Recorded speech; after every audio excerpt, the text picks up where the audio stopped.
আগামী নির্বাচন, পরবর্তীতে সরকার গঠন সহ যে আমাদের আগামী দিনের গণতান্ত্রিক বাংলাদেশে গণতন্ত্রকে প্রাতিষ্ঠানিক রূপ দেব এবং আমাদের ৩১ দফা যে সংস্কার প্রস্তাব সেটা বাস্তবায়ন করব আমরা সবাই মিলে। জনাব তারেক রহমান সাহেব আগেও ঘোষণা দিয়েছেন একটা জাতীয় সরকারের মাধ্যমে সেটা বাস্তবায়ন করা হবে। সুপার ফ্রেশ ফর্টিফাইড সয়াবিন তেল, শুরু হোক হেলদি লাইফের জার্নি।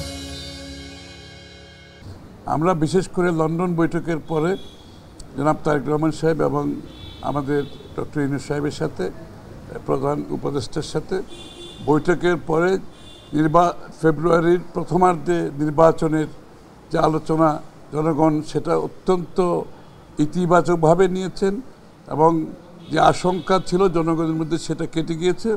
সমস্ত জাতি এখন নির্বাচনী টানেলে প্রবেশ করেছে। আমরা সবাই নির্বাচনের দিকে এগিয়ে যাচ্ছি।